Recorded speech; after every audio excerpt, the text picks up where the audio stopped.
What's up guys, welcome to Dahi Raids, and it's time for another Raid Shadow Legends video. So today we're here to talk about a new fusion, Skorid the Half Spawn. So he's half demon spawn, half something else. Questions to be answered somewhere else. So looking at this champion, we can see he is fantastic. He's looking amazing. I love the detail on him here. I love the sickle, like Gaius' sickles that he has there as well. And he also kind of has like maybe a Neathways armor looking kind of stuff. And a bit of a fish head, unfortunately, for him as well. But we can't all be perfect. So let's get into it. Looking at his A1, he has a debuff spread which targets Hex as priority, and then moves on to any other buff to spread if there is no Hex there. So spreads one debuff from the target enemy. Looking at his A2, Anathema Burst, attacks one enemy and places an increased attack on himself before attacking for 2 turns. And then attacks all enemies under Hex. Okay, that could be huge. These conditional ones are always massive, and the thing about this, right, is that they will all be coded as a single hit, not AoE hits. So, do we know anybody else like that? Yeah, Trunda. Trunda's A2 does that. So this won't trigger any AoE damage mitigation.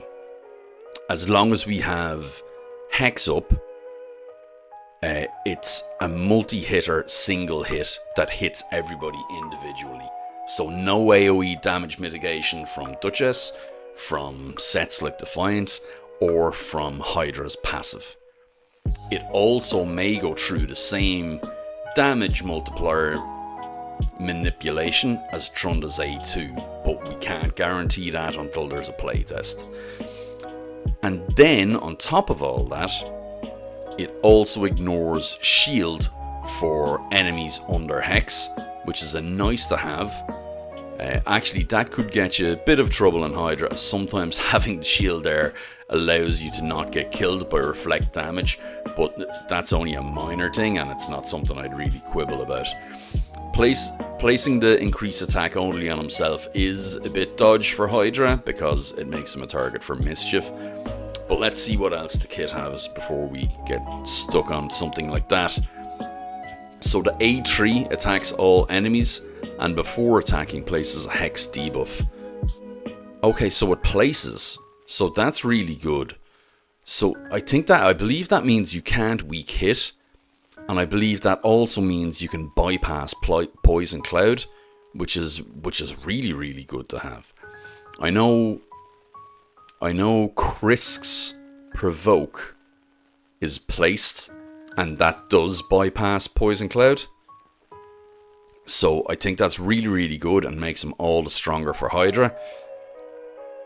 It would be good if he had in his kit as well, like a can't weak hit on enemies with Hex or something like that. That would make him amazing. He's looking really good though. So onwards, let's look more at this A3.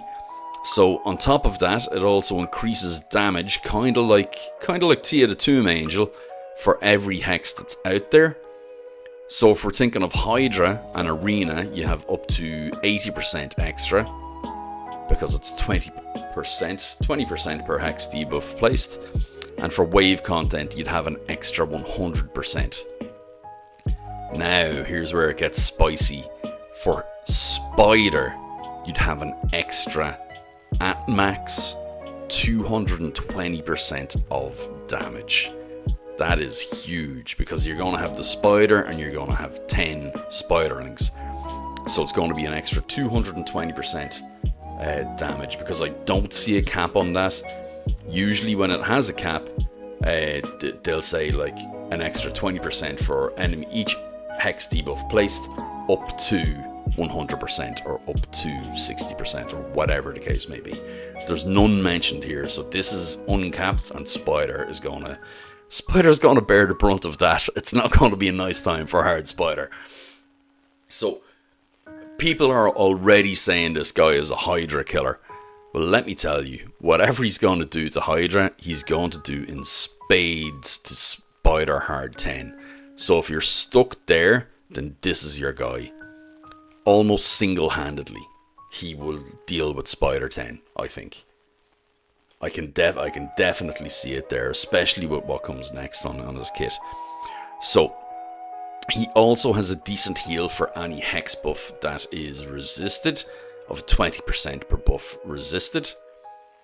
And finally then we have his passive, which gives him 10% turn meter when attacking enemies without hex, and ignores 15% defense when attacking champions that have hex. So that's huge. So if we're thinking like Spider, it'd be tough maybe with him going, because you want to get the hex out there. So he couldn't maybe solo it because you want more spiders out the whole time. But actually what you could do is open with the A3. So he attacks all enemies. He places the hex buff out there initially. And then AoEs everybody, kills all the spiderlings. The big spider would take its turn, but it would still have hex on it because the hex is placed for 2 turns. So more spiders would drop in. Then you would go with the A1, and that spreads hex out everywhere once more.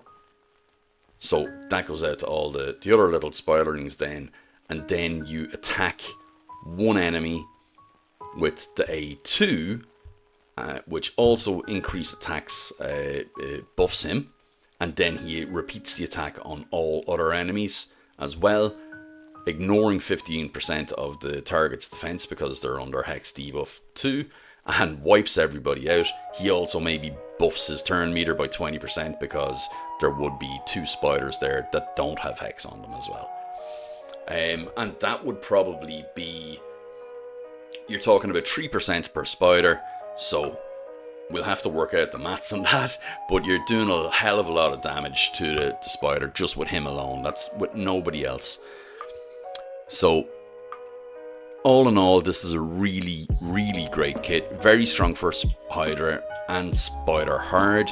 Ideally, he's going to be running as a straight up nuker, but you do need to have that bit of accuracy in his build for Hex 2. Alternatively, you can run him with a support hexer to maximize his damage potential and his healing on his A3. So kind of like Trunda in more ways than one, where you're looking to lower your accuracy so that the debuffs that they bring don't actually get placed.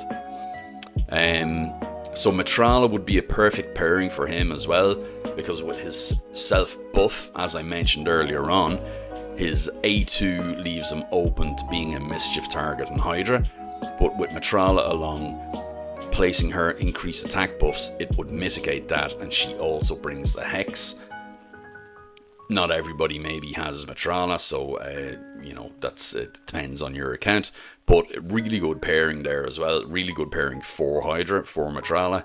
Doesn't help you, however, if you're playing Hydra to get Matrala. I know it's a bit the cart before the horse, maybe for some people. So all in all, a really good champion. He'll be an absolute unit. I would advise people to get him if they can, especially if they're struggling either with Hydra or with Spider. Going to solve both of those areas for you and really help you out. That's my thoughts. Let me know what your thoughts are, guys. Let me know in the comments. Like and subscribe, and I'll catch you in the next one.